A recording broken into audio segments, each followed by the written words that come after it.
Ta's ship spiraled through Earth's thick atmosphere, alarms blaring as systems failed one by one. The scout vessel, once a sleek masterpiece of culinary engineering, now resembled a burning meteor as it plummeted toward the surface of the classified Deathworld. Emergency landing protocols engage, the ship's AI announced with unsettling calm. Survival probability, 17%. Ta struggled against his restraints, the increasing gravity already making his limbs feel like they were encased in dense metal. His four eyes blinked rapidly, trying to process the catastrophic situation. The mission was supposed to be simple: orbit Earth at a safe distance, collect basic atmospheric data, and return to the fleet. No contact, no landing, absolutely no interaction with the native species.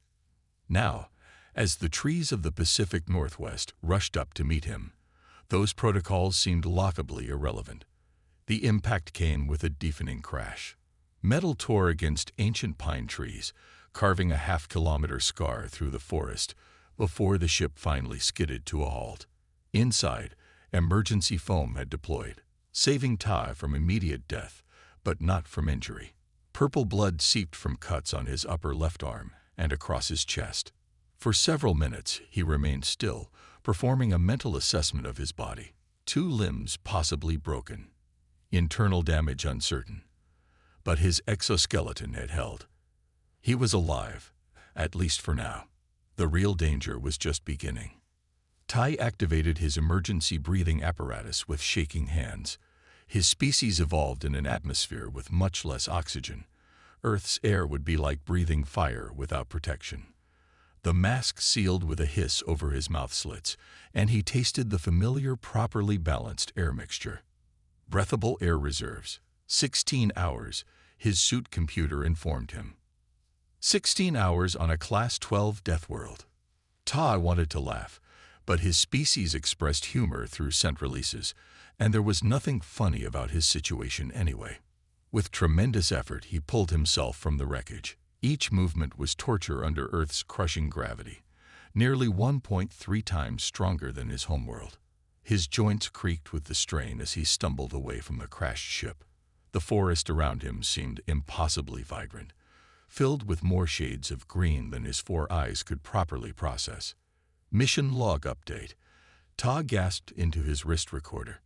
Scout vessel crashed on surface. Class 12 Deathworld conditions confirmed. Gravity crushing. Atmospheric oxygen levels toxic. Temperature fluctuations extreme. He paused, looking at the darkening sky. Night cycle approaching. Survival chances minimal. The first priority was shelter. Ta limped back to the ship, assessing the damage. The main hull was cracked beyond repair, but the scout vessel's emergency pod remained mostly intact.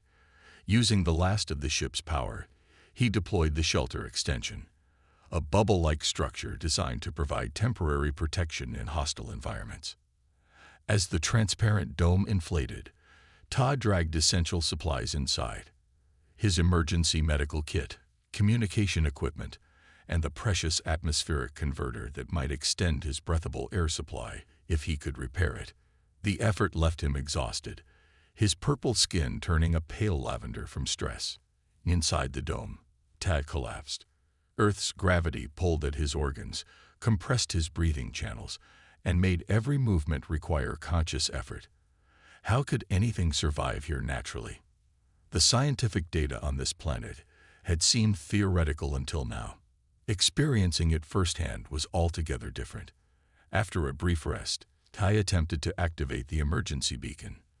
The communication array sparked pathetically. Subspace transmitter damaged. The computer reported. Local broadcast only. That meant no one from the fleet would hear his distress call. His mission wasn't scheduled for check-in for another 14 standard cycles, nearly 20 Earth days. By then, this death planet would have claimed him. As night fell, Ta huddled in his shelter, watching the forest through the transparent dome.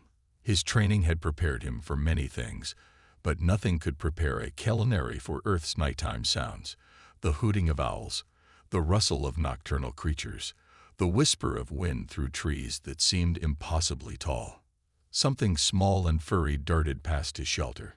Ty instinctively recoiled, even though the creature, an earth squirrel, according to his database, posed no immediate threat. Still, on this planet, even the smallest organisms could be deadly to his biochemistry. Morning brought a new horror: direct sunlight. His species evolved under a dimmer star, and Earth's sun felt brutally intense. His shelter's filters reduced the glare, but the heat built quickly inside the dome. By midday, Todd had to activate the cooling system, draining precious power reserves. On the third day, Todd spotted them. Humans. A pair of the native species hiked along a trail about 200 meters from his crash site. Ty observed them with a mixture of scientific curiosity and primal fear.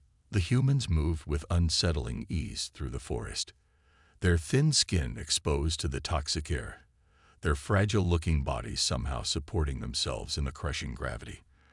They drank water directly from a stream, water filled with microorganisms that would devastate Ta's digestive system. One of them carried a heavy pack that would have broken Ta's back, yet this human bore it without apparent strain. Observation log. Ta whispered into his recorder. Native species display impossible physiological adaptations. They breathe the oxygen-rich atmosphere that would scorch my respiratory system. They move as if the gravity is negligible. Their exposed skin somehow resists the solar radiation. The humans paused near a large tree. One pointed upward, and both laughed, a strange, barking sound that made Ta flinch. Then, to his horror, one of the humans began to climb the tree, scaling vertical surfaces in this gravity. Impossible. Yet the human did it with practiced ease, reaching a height of at least 10 meters before descending. Tai sank back into his shelter, a new understanding dawning. The reports weren't exaggerated. If anything, they understated the case. Earth wasn't just hostile to spacefaring life. It was a crucible that had forged its native species into something terrifying. Final observation, Tad recorded, his voice trembling. Humans aren't just surviving in this hellscape. They're thriving in conditions that are rapidly killing me.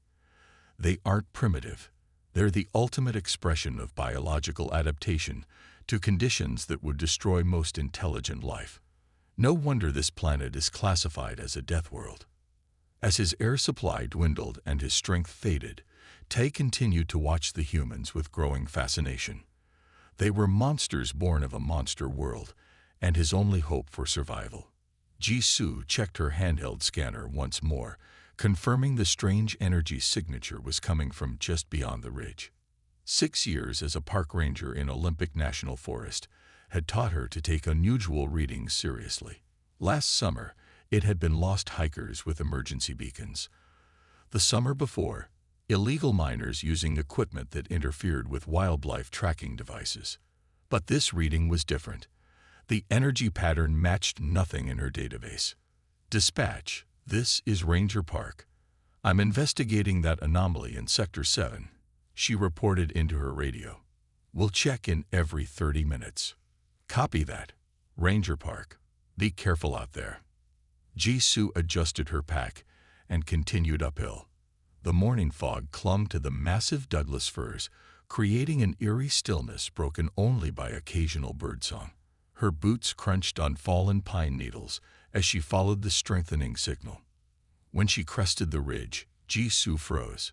Below, in a small clearing, sat what could only be described as a crash site. Trees were splintered in a long path leading to a partially buried metallic object. Beside it stood a transparent dome-like structure, roughly the size of a small cabin. Dispatch, she whispered into her radio. I think I found a crashed aircraft of some kind. Static answered her. The radio was dead, perhaps affected by whatever had caused the energy readings. Jisoo approached cautiously, her training taking over. Check for survivors, assess hazards, secure the area. As she neared the dome, she realized this was no ordinary aircraft. The metal had an iridescent quality, shifting colors in the morning light. The design was like nothing she'd ever seen. No wings, no visible engines, just smooth curved surfaces disrupted by the impact damage. Something moved inside the dome. Jisoo instinctively reached for the bear spray on her belt, then stopped herself. Through the translucent material, she could make out a figure hunched near what appeared to be equipment of some kind. The figure was humanoid, but definitely not human. "Oh my God," she breathed. The being inside must have sensed her presence. It turned suddenly, revealing 4 eyes set in a face covered with purple-tinged skin. It had 2 arms and 2 legs, but its proportions were wrong. Limbs too long, torso too narrow. It wore what looked like a suit with a clear mask covering the lower part of its face. The alien scrambled backward in what Jisoo recognized as fear, knocking over containers inside its shelter. It was clearly injured, moving with difficulty and breathing in labored gasps, even through what must be some kind of respirator. Jisoo made a quick decision. Whatever this being was, it was hurt and frightened. She raised her empty hands slowly and spoke in a calm, clear voice. "I won't hurt you. I'm here to help." The alien pressed itself against the far wall of the dome, all 4 eyes fixed on her. Jisoo noticed its breathing becoming more erratic. The creature's purple skin had pale patches that seemed to be spreading. Was that a sign of distress? Jisoo pointed to herself. "Jisoo," she said clearly. Then she pointed at the medical kit on her belt, miming treating an injury. The alien stared for a long moment. Then, with visible effort, it reached for what appeared to be a small device attached to its suit. It pressed something, and a crackling sound emerged. "Dying.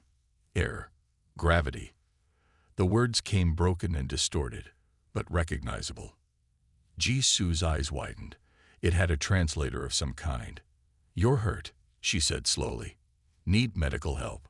The alien's 4 eyes blinked in sequence. It touched controls on the wall, and a section of the dome slid open with a hiss.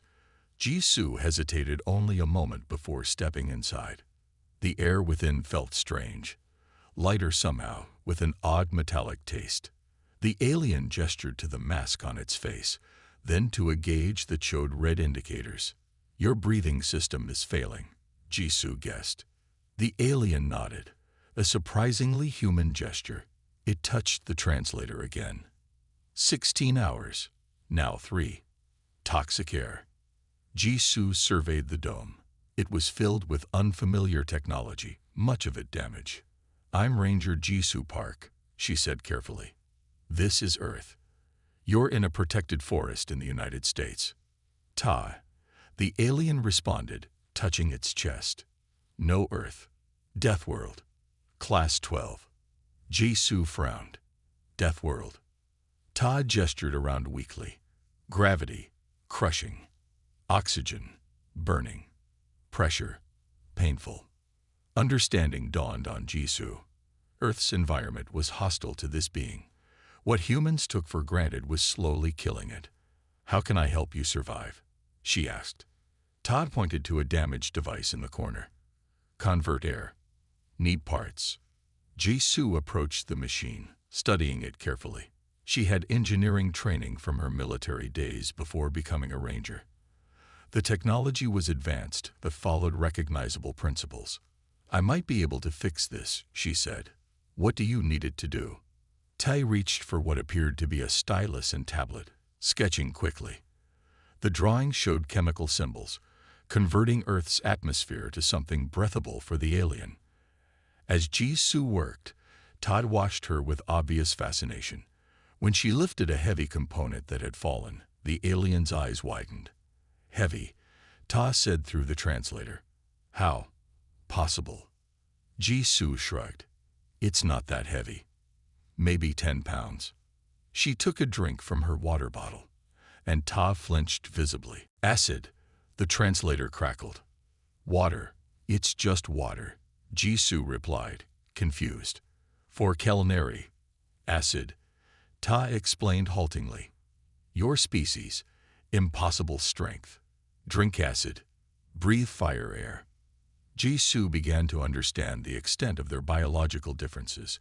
What was normal for her was deadly to this alien. She worked faster on the converter. following Ta's drawings and gestures. Hours passed. Outside, the sun began to set, casting long shadows through the forest. Finally, the converter hummed to life. The air in the dome shifted subtly, and Tay's breathing immediately eased. "You did it," the translator conveyed, sounding clearer now. "Temporary solution. Thank you." Jisoo sat back, studying her extraterrestrial patient. "Your translator is working better." "Yes, emergency power to translator. Essential for survival to communicate." "Why are you here, Ta?" The alien hesitated. "Scout mission. Observe only. No contact planned. Ship malfunction. Crash. Others coming to rescue you. No signal sent. Communication damage. 14 days until missed." Jisoo calculated quickly. 2 weeks in these conditions, even with the converter running, seemed doubtful. The alien's injuries needed treatment, and the shelter's power wouldn't last forever. "I'll help you," she decided. "But I can't tell anyone else yet. People might react badly." Tay's 4 eyes blinked in sequence again, his version of a nod. "Understood. On my world too, strangers feared." As night fell completely, Jisoo made a difficult decision. She couldn't leave Tai alone, but she needed supplies from her cabin a few miles away. She would have to trust this alien, and it would have to trust her to return. "I'll come back tomorrow with more help," she promised, rising to leave. "Can you survive until then?" "Yes," Tai replied, converter working. "But..." The alien hesitated. "Why help? I am unknown, dangerous maybe." Jisoo smiled gently. "You're hurt and stranded. Where I come from, that means you get help, no matter who or what you are." As she stepped out of the dome, Jisoo realized her world had just become infinitely larger. Beyond the forests she patrolled existed civilizations among the stars, and at least one of them found Earth so terrifying they called it the Deathworld. Yet here she was, breathing easily while an advanced alien struggled to survive in conditions she took for granted. The thought was both humbling and strangely empowering. "I'll be back at dawn," she promised, disappearing into the night forest that felt suddenly different, both familiar and alien all at once. "Your species evolved in these conditions?"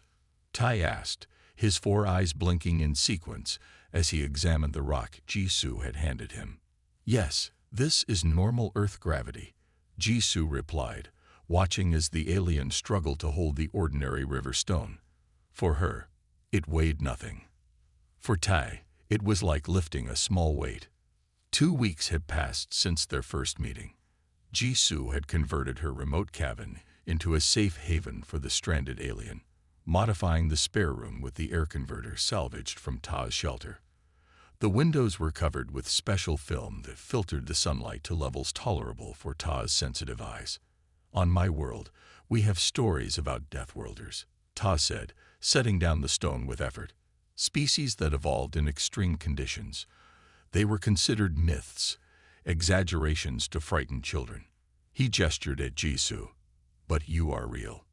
Jisoo smiled as she checked the makeshift communication array they'd been building from parts of Tai's crashed ship and her own radio equipment. "I still don't understand why Earth is so dangerous to you. It seems perfect to me." "Perfect for humans because you evolved here," Tai explained. "My people evolved on a world with lower gravity, less oxygen, dimmer sunlight, and fewer predators." He paused. "Your Earth squirrels would be apex predators on my planet." Jisoo laughed at the thought, then noticed Ta's posture stiffen suddenly. "What is that noise?" he asked, his voice tight with alarm. Jisoo listened.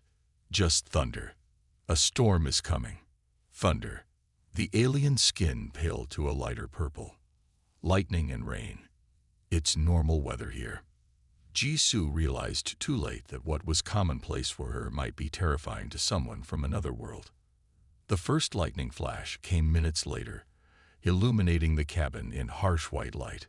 Ta flattened himself against the wall, all 4 eyes wide with terror. Energy discharge in the atmosphere. he gasped. Without technology. It's natural, Jisoo explained, moving to close the windows as rain began to pelt the cabin. The clouds built up electrical charge and a tremendous clap of thunder shook the cabin. Tai's translator emitted a high-pitched whine of distress. Your planet creates natural energy weapons, he exclaimed. Jisoo spent the next hour explaining Earth weather patterns while the storm raged outside. Ta gradually relaxed, his scientific curiosity overcoming his initial fear. He recorded everything in his personal log, adding to his growing database of Earth phenomena. Your world is beautiful, he admitted as they watched raindrops slide down the window. Terrifying, but beautiful. The next day brought new challenges. As they worked outside to recover more parts from Tai's crashed ship, a deer appeared at the edge of the clearing. Tai froze mid-motion. Large predator, he whispered, reaching slowly for the defensive tool at his belt. Jisoo gently caught his arm. No, it's herbivorous. It eats plants, not meat. Tai's skin rippled with disbelief. That size? On my world, only carnivores grow so large. Earth has many large plant eaters, Jisoo explained. Elephants, giraffes, hippos, cows, all bigger than this deer. Tai watched in fascination as the deer calmly browsed on forest vegetation before disappearing back into the trees. Your world defies all ecological models I was taught, he said. The energy required to support such large herbivores. Earth has abundant plant life, Jisoo said. Our oxygen levels allow for massive forests and grasslands. The same oxygen that would kill me without my converter, Ta noted. What you breathe would burn my lungs from the inside. That evening, as they shared the cabin's small living space, Jisoo eating her dinner while Tai consumed nutrient paste from his dwindling supplies, the alien suddenly doubled over in pain. What's wrong? Jisoo asked, alarmed. Internal. Distress. Ta gasped, his purple skin developing alarming blue patches. Possible. Contamination. Jisoo helped him to his bed, her mind racing. Ta's protective suit had been damaged in the crash. Despite their precautions, some Earth microorganism must have found its way into his system. Using her emergency medical training, Jisoo monitored his vital signs with modified equipment from his ship. Ta's breathing grew labored, his temperature rising dangerously. Your microbes, he whispered through periods of consciousness. Too aggressive. On my world, microbes passive. Jisoo remembered her military medical kit still contained broad-spectrum antibiotics. Would they work on alien biology? The risk of doing nothing seemed greater. I'm going to try something, she told Ta. Our medicines might help, but they could make things worse. Trust, you, Ta managed before slipping into unconsciousness. Jisoo modified the dosage based on Ta's weight and what she knew of his metabolism. For 3 days, she barely slept, applying cool compresses when his temperature spiked and adjusting the air converter to ease his breathing. On the 4th morning, Tae's eyes opened. I live, he stated simply. You had a bacterial infection, Jisoo explained, relief evident in her voice. Even Earth bacteria are stronger than what you're used to. You stayed awake, caring for me. Of course. How long? About 72 hours, with short naps. Ta's 4 eyes blinked rapidly. Impossible. My species cannot remain conscious more than 20 hours without serious harm. Humans can push to 3 days if necessary, Jisoo said. It's not healthy, but we can do it in emergencies. As Tai recovered, his fascination with humans grew. He requested Jisoo bring books about Earth biology, history, and culture. His translator converted the texts, though many concepts required additional explanation. Your species fought planetary wars, he asked one evening, horrified by a history book. In this gravity, with these oxygen levels. Unfortunately, yes, Jisoo confirmed. My people would collapse from exhaustion after one battle, Ta said. The energy expenditure alone. He set down the book. Now I understand why some spacefaring species call humans space orcs. Space orcs. Jisoo laughed. Like the monsters from fantasy stories. To most of the galaxy, that is exactly what you are. Tai explained seriously. Species that can endure pain, breathe toxic air, drink acid, survive radiation, heal from terrible wounds, and stay conscious for days without rest. He gestured at her. You are what evolves on a Deathworld, terrifying in your resilience. By the end of the month, the communication array was nearly complete. Ta had learned to move more efficiently in Earth's gravity by conserving energy. He could now venture outside for short periods with his breathing apparatus, though direct sunlight still caused him discomfort. There, Jisoo said, connecting the final components. This should be able to reach your people now. Tai touched the controls, then hesitated. My people's first reaction will be fear, he admitted.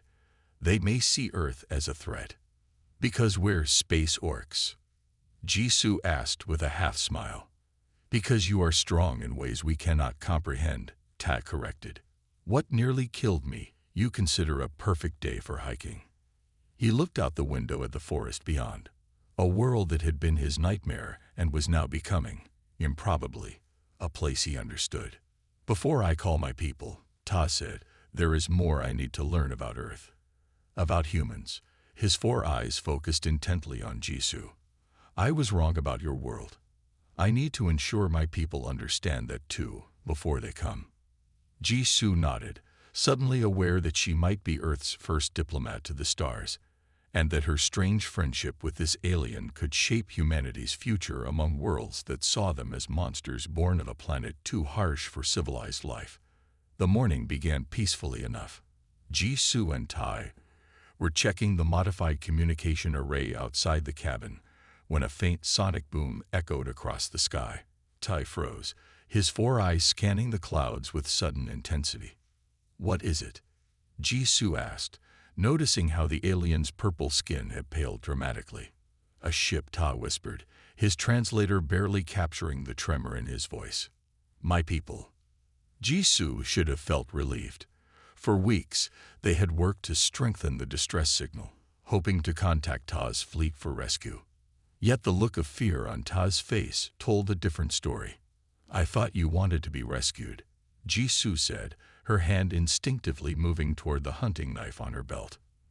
Not like this, Tai replied. This is not a rescue ship. The engine signature is wrong. He grabbed Jisoo's arm with surprising strength. We must hide. Now.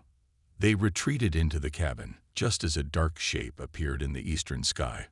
Unlike Ta's crashed scout vessel, this ship was larger, with sharp angles that gave it a predatory appearance. It descended slowly, landing with precision in the same clearing where Ta had crashed 2 months earlier. From their vantage point through the cabin's window, Jisoo and Ta watched as a hatch opened in the ship's side. 3 figures emerged, each similar to Ta in basic form but taller, with darker purple skin and more elaborate protective gear. Who are they? Jisoo whispered. Hunters, Tai explained, his voice low. Special operations. They're not here to rescue me. Then why? Look at their equipment. Ta pointed to the containers the aliens were unloading. Biological sampling kits. Weapons. His 4 eyes blinked rapidly in distress. This is a reconnaissance mission. Jisoo felt a chill that had nothing to do with the cool morning air. They're here to study Earth, to assess its threat level, to collect samples. Ta turned to face her, his alien features grim, perhaps to neutralize potential dangers. Like humans, Jisoo realized. Ta nodded. I need to access their communications. They moved to the modified array they had built together. Ta's fingers flew across the controls, intercepting encrypted signals from the new arrival. As the alien data flowed across the makeshift screen, Ta's posture became increasingly rigid. What do they say? Jisoo asked. Commander Minyu reports that my distress signal was received, but the mission parameters changed after analysis of my preliminary data. Ta's voice hardened. They're not here for me. They're here for Earth specimens. Through the windows, they could see the hunter team setting up equipment around Taz's crashed ship. One of them held a device that resembled a scanner, sweeping it in slow arcs that gradually pointed toward the cabin. "They'll find us soon," Jisoo said. "Yes." Taz's hands moved rapidly over the translator, adjusting settings. "Jisoo, I must tell you the truth. Your world is unique in the galaxy. Most habitable planets are like mine. Lower gravity, less oxygen, fewer predators, less extreme weather. Earth is classified as a Class 12 Deathworld, not just because it would kill most spacefaring species, but because what evolves here is dangerous." Jisoo finished for him. "Is valuable," Ta corrected. "Your biology, your adaptations, they represent potential weapons, potential advantages in conflicts between star systems."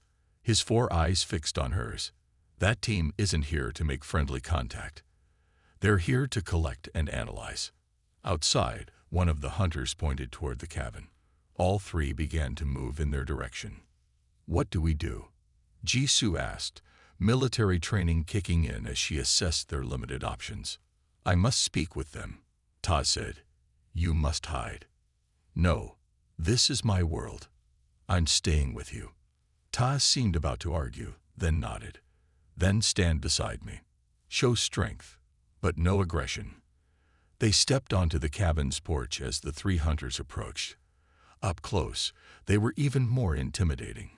Taller than Ta by at least a foot, with ceremonial markings on their protective suits, the leader carried what was clearly a weapon. "Scout Ta." The leader's translator produced rough English. "You survive.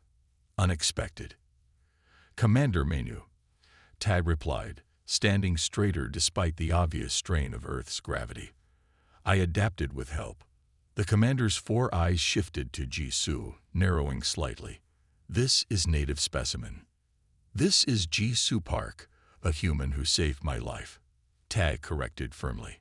"She deserves respect." The commander made a dismissive gesture with his upper limb. "Irrelevant. Your mission was observation only. Contact violates protocols." "Crashing violated protocols first," Ta countered. "Commander, my reports were preliminary. Earth is not what we believed." "We have reviewed your data," another hunter interjected. "Biological samples confirm extreme resilience in even simplest organisms, perfect for adaptation to our weapons program." Jisoo felt her blood run cold at the casual way they discussed weaponizing Earth life. "Humans are intelligent beings with a complex civilization," Ta argued.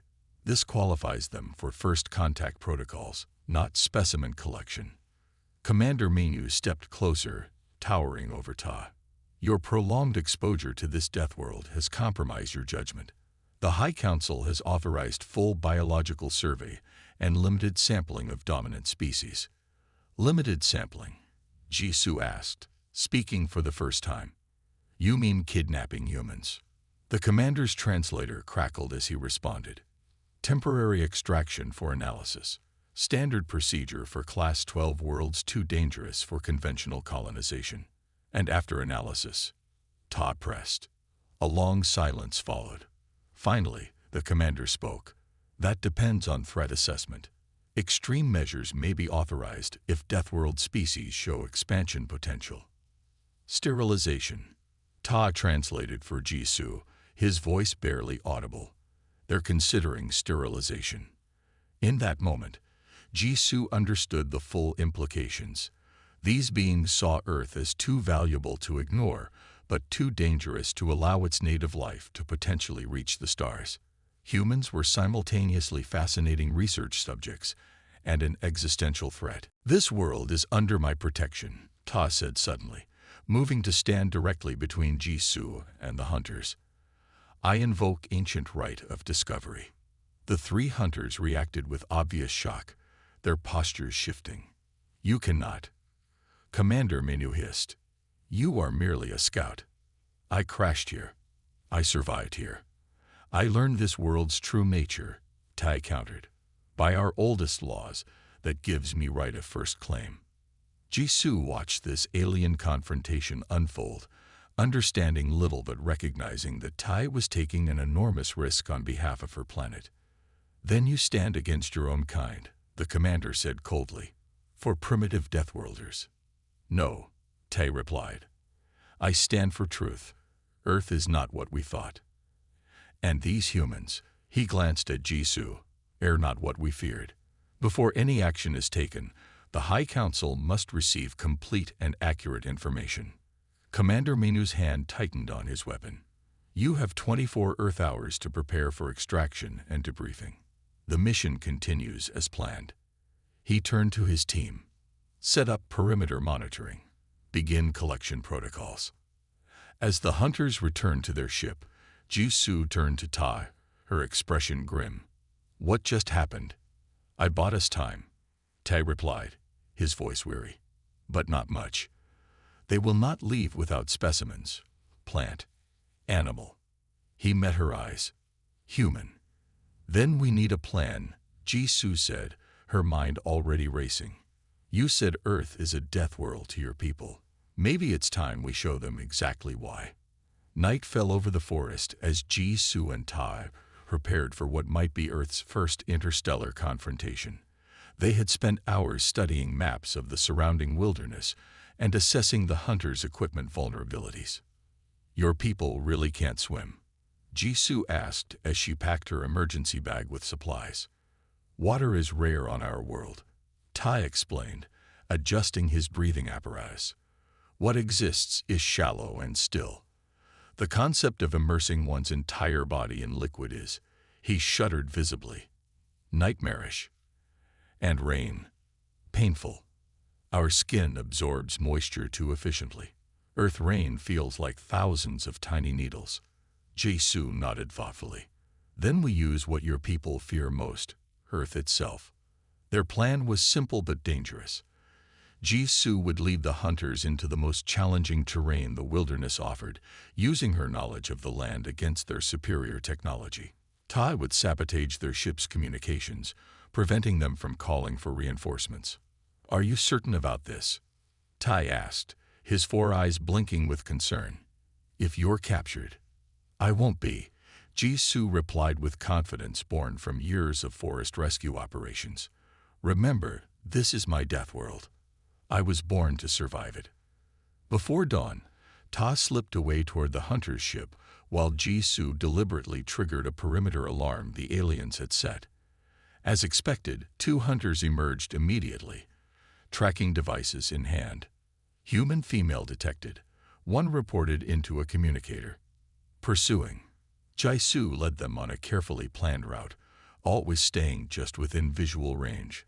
The hunters moved awkwardly in Earth's gravity, their movements becoming increasingly labored as Jisoo guided them uphill. "The specimen appears to be leading us deliberately," one hunter transmitted. "Impossible," came Commander Minu's reply. "Primitive Deathworlders lack tactical understanding. Continue pursuit and capture." Jisoo suppressed a smile as she ducked behind a ridge. The hunter's arrogance would be their undoing. She paused at a swift-flowing river, waiting until both aliens came into view before crossing with practiced ease, hopping from stone to stone. The hunters halted at the water's edge, clearly disturbed by the rushing current. "Subject has crossed natural liquid barrier," one reported, attempting to follow. Their attempt was disastrous. The first hunter had barely stepped onto a rock when he slipped, falling fully into the knee-deep water. His reaction was immediate and extreme, thrashing in panic, screaming in a high-pitched tone that Jisoo could hear even without a translator. The second hunter tried to help, only to become similarly distressed when water splashed onto his protective suit. Their equipment sparked and malfunctioned from the moisture. Meanwhile, Ta had reached the hunter's ship. Using knowledge gained from weeks of repairing his own vessel, he accessed the main control panel. Commander Minu was inside, focused on biological samples already collected. "Scout Ta," the commander said without looking up, "returning to duty." "No," Tai replied, positioning himself by the environmental controls. "Warning you." Minu turned, his posture aggressive. "Warning. You betray your species for primitives and dare issue warnings. These primitives evolved on a world that would kill you in days, Ta said calmly. Humans don't just survive here. They thrive in conditions we consider lethal. Their biology doesn't just endure this world, it's perfectly adapted to it. Which is precisely why we need samples. Mainu snapped. Imagine such resilience engineered into our species. You misunderstand, Ta continued. It's not just their biology. It's their ingenuity, their adaptability. He touched a control panel, activating the ship's external sensors. Look. The monitor showed the two hunters staggering back toward the ship, their equipment damaged, their movements erratic from their encounter with Earth water. Simple water defeated your elite hunters, Tay observed. Now imagine what humans could do with actual weapons. Minu's skin darkened with anger. This changes nothing. The mission parameters. Tai interrupted by activating another control. The ship's hatches sealed shut as the internal atmosphere began to change. What are you doing? Minu demanded, reaching for his weapon. Giving you a taste of Earth, Tay replied. I've adjusted the environmental systems to Earth normal for 30 seconds. Enough to demonstrate without causing permanent harm. Oxygen levels in the ship rose, gravity increased slightly, and humidity spiked. The effect on Commander Minu was immediate. He collapsed to his knees, gasping painfully, his weapon clattering to the floor. This is torture, he choked out. This is Tuesday on Earth, Ta corrected, restoring normal conditions after the promised 30 seconds. Every human feels this constantly and considers it perfect comfort. Minu slowly recovered, his 4 eyes focused warily on Ta. Your point is made. These creatures are monsters. No, Ta said firmly. They are potential allies. Think clearly, Commander. A species that considers this environment ideal would make formidable friends or terrible enemies. Outside, Jisoo had led the remaining hunters through increasingly difficult terrain, a steep hillside during a sudden rain shower. Their movements grew more desperate as the Earth's water burned their exposed skin. Their advanced weapons became useless in their weakened state. When Jisoo finally allowed them to capture her, bringing her to the ship, the hunters were barely functional. Their pride had been shattered by a single human using nothing but the natural environment. Inside the ship, Ta had reached an uneasy agreement with Commander Minu. The commander looked at Jisoo with new respect as she entered, escorted by his struggling team. So this is the Deathworlder who defeated my hunters, Manu said, his translator conveying grudging admiration. I just took a walk in my forest. Jisoo replied simply. Your people weren't prepared for Earth. The commander nodded slowly. Scout Ta has convinced me to revise our assessment. This planet is indeed too dangerous for conventional approaches. You'll leave peacefully? Jisoo asked. We will depart, Minu confirmed, but with a modified report. Earth will be marked as inhabited by a pre-spaceflight intelligent species with extreme environmental adaptations. He paused. Potential threat level, Omega. And potential alliance value. Tai asked pointedly. Also Omega, Minu admitted. The High Council will want to proceed with extreme caution. As the hunters prepared their ship for departure, Tai made his final decision. I'm staying, he told Minu, as official first contact representative. That violates all protocols, the commander objected. I've survived 2 months on a death world, Tai countered. Protocols seem less important now.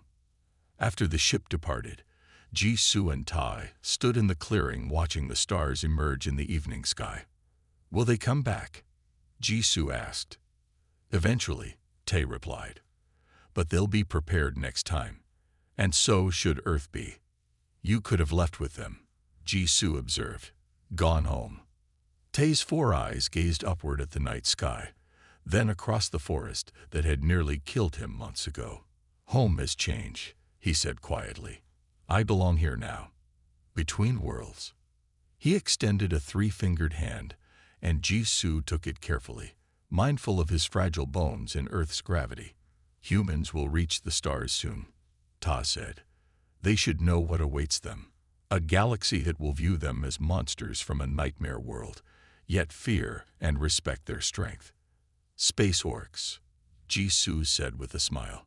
Space Orcs, Tai agreed, his translator conveying a tone of affection. The most terrifying and wonderful species in the galaxy, born on a Deathworld that became paradise through the miracle of evolution. Above them, Earth's impossible moon illuminated the forest in silver light, beautiful to Jisoo, deadly bright to Tai, and soon to be famous across the stars as the natural satellite of the most dangerous and promising world in the galaxy.